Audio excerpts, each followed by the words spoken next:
तो अभी ये जब हम आगे बढ़ते हैं आसिम बिहारी के बाद, तो जो हम देखते हैं कि जो पसमानदा आंदोलन है सिर्फ सियासत तक सीमित हो जाता है, जबकि हम मानते हैं कि ये सामाजिक न्याय का प्रॉब्लम है, सोशल जस्टिस है, जी तो जी इसका सामाजिक आयाम भी होना चाहिए समाज में बेदारी के लिए।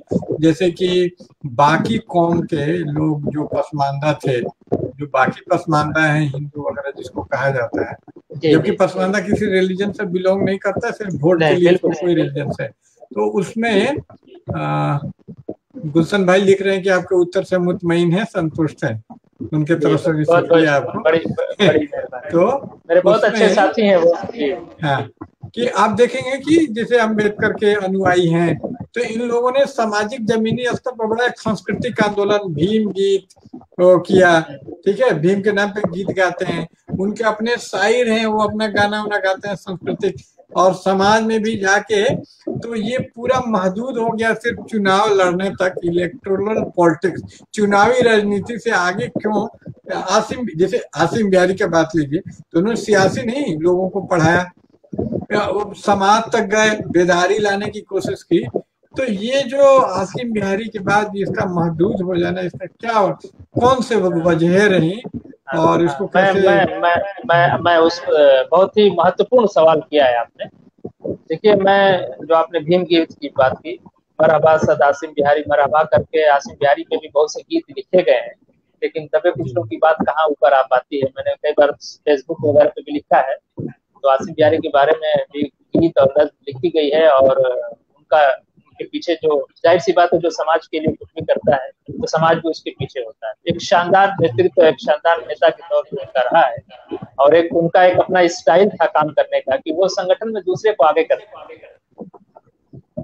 अभी मैं खुर्शीद अनवर आफी साहब से मिला था, जो मोमिन कॉन्फ्रेंस के जनरल सेक्रेटरी रह चुके हैं, और 85 साल के आसपास उनकी उम्र होगी। तो वो बता रहे थे कि आसिम बिहारी के पास एक गठरी थी, वही उनकी पूरी दुनिया थी, काफी किताब उसी गठरी में बांध के फटी हुई सदरी थी, और हिंदुस्तान का, भारत का कोई ऐसी जगह नहीं जहाँ आसिम बिहारी गए नहीं, और बिल्कुल उनकी धुन सवार थी उनके ऊपर। बहरहाल, तो वो उनका एक स्टाइल था, उस संगठन में सबको आगे, इसीलिए आसिम बिहारी कभी जिस संगठन को बनाया उसके अध्यक्ष तक नहीं बने। वो हमेशा पकड़ पकड़ के लाते कि चलो तुम अध्यक्ष बन जाओ, चलो तुम फलाने बन जाओ, चलो काम करो, समाज का काम करो, ऐसे ऐसे बड़े लोगों को, पैसे वाले लोगों को। तो और एक बार एक कॉन्फ्रेंस को, मुझे तारीख नहीं याद आ रही है, उसमें लोग इतने बजिद हो गए कि नहीं, आसिम बिहारी को ही अध्यक्ष बनाया जाए। तो इतना मजमा खराब हो गया, वहां भीड़ ने इतनी जबरदस्त इस बात की कही कि नहीं, आसिम बिहारी के अलावा कोई नहीं हुआ। तो फिर आसिम बिहारी को खड़े होकर बकायदा 2-2.5 घंटे तकरीर करना पड़ा, और ये समझाना पड़ा लोगों को। उसके बाद भी लोग नहीं माने, तो आसिम बिहारी ने ना दिले खास्ता जिसको कहते हैं, जो वो नहीं चाहते, तो उसके बाद भी उन्होंने कहा कि ठीक है, मैं जनरल सेक्रेटरी बन जाता हूँ, अब मैं हाथ जोड़ता हूँ, तुम लोग खामोश हो। तो एक उनका स्टाइल था। अब आते हैं आपके सवाल पे। देखिए, जब बंटवारे के बाद जो है मुस्लिम आसिम बिहारी की मृत्यु हो जाती है 1953 के अंदर, और खैर मैं आसिम बिहारी वाला जिक्र छोड़ता हूँ। 1953 के बाद जब नेतृत्व जो है दूसरे लेवल के जो नेता थे, जो मोमिन कॉन्फ्रेंस आसिम बिहारी के साथ जो और लोग थे, दूसरे जो लेवल के, जो इसलिए कि 1920 से अब 1950-55 का जमाना एक नई जनरेशन के हाथ में अब नेतृत्व था। उसने जो है सत्ता में भागीदार बनती है कांग्रेस पार्टी के साथ, और पहले तो जब 1946 के जो वो बनता है, उसमें एक बहुत अच्छी बात थी आंदोलन की, मैं कहता चलूँ आपसे कि एक तरफ इसी आंदोलन का एक नौजवान अब्दुल करीम अंसारी 1946 के पार्टीशन के बाद, जो 47 के बाद जो सरकार बनती है बिहार के अंदर, उसमें मंत्री बनता है, और इसी आंदोलन से निकला सरदार लतीफुर रहमान नगमतिया साहब जो है नेता प्रतिपक्ष बनते हैं। तो कांग्रेस में जब मर्ज होता है, तो कांग्रेस का एक नेचर रहा है, कांग्रेस जो है खा जाने वाली पार्टी है, आंदोलन को खा जाती है, पार्टियों को खा जाती है।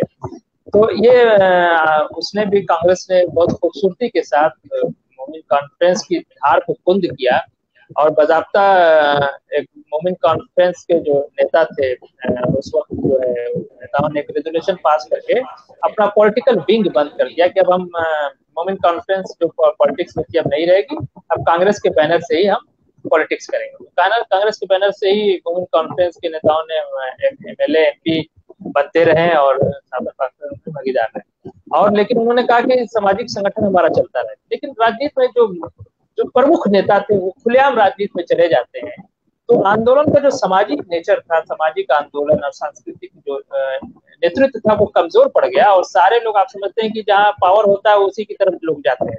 तो वो, और जब आदमी मंत्री बन जाएगा, राजनीतिक रहेगा, तो उसकी जिम्मेदारी हो जाएगी, फिर समाज के लिए उस तरह से समय नहीं दे पाता है। तो धीरे धीरे सामाजिक आंदोलन सिकुड़ता चलता गया। और मोमिन कॉन्फ्रेंस के नेता ज़ियाउर रहमान अंसारी तो 1986 में भी कैबिनेट मंत्री बने थे। और उन्हें जो है, लेकिन वो राजनीतिकरण होने के साथ से सामाजिक आंदोलन सिकुड़ता चला गया। तो मोमिन कॉन्फ्रेंस आज भी आपको कम से कम मोमिन कॉन्फ्रेंस कई दसियों, 1 दर्जन मोमिन कॉन्फ्रेंस मिल जाएगी। राष्ट्रीय मोमिन कॉन्फ्रेंस, नेशनल मोमिन कॉन्फ्रेंस, उत्तर मोमिन कॉन्फ्रेंस, दक्षिण मोमिन कॉन्फ्रेंस, तमाम तरह की मिल जाएगी। दूसरा, उस वक्त आसिम बिहारी के जाने के बाद एक सबसे बड़ी गलती हुई, कांग्रेस में मर्ज करना। धीरे धीरे जो है, जो मोमिन कॉन्फ्रेंस के जो बड़े नेता थे उस वक्त, अब देखें कि अब्दुल करीम अंसारी ने कांग्रेस मुस्लिम फ्रंट बनाया, यानी कांग्रेस में जो मुसलमान है उनको लेकर कांग्रेस मुस्लिम फ्रंट बनाया। तो जब आप पसमानदा से मुस्लिम हो जाते हैं तो वहां एक दिक्कत होती है सारे मुसलमानों की बात करना। एक मंत्री की हैसियत से, एक पॉलिटिशियन की हैसियत से बेदाग शख्सियत थी अब्दुल करीम अंसारी। और उन्होंने सबको, मैंने मेरी उनकी साहबजादे से मुलाकात है, वो उनके दरवाजे पे जो भी जाता था, जिस पे जुल्म जाती होती थी, चाहे वो अशराफ, एक बार किसी ब्यूरोक्रेट से तो बिहार के अंदर उनको किसी ने बर्खास्त कर दिया था, वो अशराफ थे, लेकिन अब्दुल करीम अंसारी ने वहां पसमानदा अशराफ नहीं देखा, उनकी पजीराई की और कहा कि नहीं, आपके साथ नाइंसाफी हुई है, तो उसके खिलाफ वो खड़े। तो कांग्रेस मुस्लिम फ्रंट बनने के बाद ये थोड़ा सा जो है अशराफ पसमानदा के विभेद में जो काम हो रहा था उसमें एक जो है धुंध पड़ने लगी। और धीरे धीरे जो वो था मोमिन कॉन्फ्रेंस, जो पसमानदा आंदोलन से सिकुड़ते वो एक राजनीतिक, और वो फिर वो मुस्लिम, और मतलब वो मुस्लिम के प्रतिनिधित्व माने जाने लगे। पहले जो मंत्रालय में जगह मिली थी अब्दुल करीम अंसारी को, वो पसमानदा नाम पे मिला था कि नहीं ये मोमिन और ये जो दबी कुचले मुसलमान है। उसके बाद में वो जो है मुसलमान, और ये अब्दुल करीम अंसारी का एक अपनी मेरिट थी, वो उपराष्ट्रपति के लिए उनका नाम चला था, जस्टिस हिदायतुल्लाह उस जगह बन गए थे। उसके बाद केंद्र में मंत्री बनने के लिए वो ललित नारायण मिश्रा, जो जगन्नाथ मिश्रा के बड़े भाई थे, उनको बड़ा जोर, और वो जब इंदिरा गांधी से पूरी बात हो गई थी तो वहां भी उनको केंद्र में मंत्री नहीं बनने के, पूरी अशराफ लाभी कांग्रेस में उनको मंत्री नहीं बनने देती।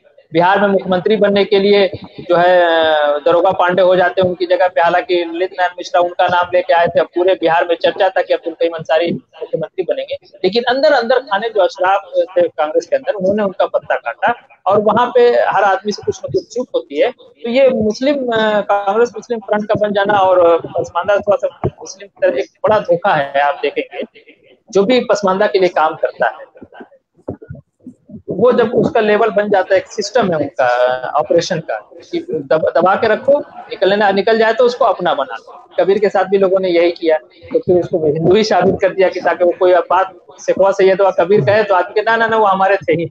बहरहाल, तो मैंने देखा अब्दुल करीम अंसारी से, हो सके मैंने गलत एनालिसिस किया हो, गलत समझा, लेकिन अब्दुल करीम अंसारी से लेके एजाज अली से लेके अली अनवर तक को मैंने देखा है कि अशराफ इनको देखा था कि सारे मुस्लिम का नेता होने का धोखा देता है। इसलिए बैकवर्ड मुस्लिम मोर्चा से एजाज अली अपने संगठन का नाम बदल के मुस्लिम मोर्चा कर लेते हैं, यूनाइटेड मुस्लिम मोर्चा कर लेते हैं। अली अनवर भी सेकुलरिज्म की लड़ाई लड़ने लगते हैं पसमानदा छोड़ के, और जमात इस्लामी उनको अपना चीफ गेस्ट बना के बुलाती है। उस प्रोग्राम में हालांकि बहुत से पसमानदा कार्यकर्ता पहुंच गए थे और उन्होंने पसमानदा का सवाल पूछना शुरू किया अली अनवर से, तो मैंने देखा कि अली अनवर वहाँ बैकफुट पे आ गए हैं और लगे कि नहीं, हमारे अंदर की समस्या है, मुस्लिम विद इन की समस्या करके उसको ढकने की कोशिश कर रहे हैं। एक अशराफ के जाल है ये कि वो तो कहता है कि भाई आप तो बड़े हो गए, आप तो सबके नेता हैं, तो वो उस धार को कुंद कर देता है, और इसीलिए मोमिन कॉन्फ्रेंस की धार कुंद हो गई। अगर आसिम बिहारी को ईश्वर ने और थोड़ा सा लंबा समय दिया होता तो ये आंदोलन और उरूज पे गया था। अंतरराष्ट्रीय लेवल का आंदोलन था ये, बर्मा में भी, फ्रांस, श्रीलंका में, नेपाल में, ये अंतरराष्ट्रीय लेवल का आंदोलन खड़ा किया था आसिम बिहारी ने। अपनी गुर्बत में, बीड़ी मजदूर थे वो, कोई पैसा उनके पास नहीं। एक बार कानपुर, इलाहाबाद, ये लखनऊ स्टेशन पे उतरे, उनको कानपुर जाना था, जेब में सिर्फ 1 रुपए थे और 3 दिन के भूखे थे वो। तो वो सोच रहे थे पैसे लेके कि मैं इसके लिए कानपुर का टिकट लूं कि कुछ खा लूं। लेकिन कुर्बान जाइए ऐसे नेताओं पे कि उन्होंने जो है टिकट लेना मुनासिब समझा, भूखे रह के कानपुर पहुंचे, संगठन का वहां पे लोगों को जोड़ रखा था बात करने।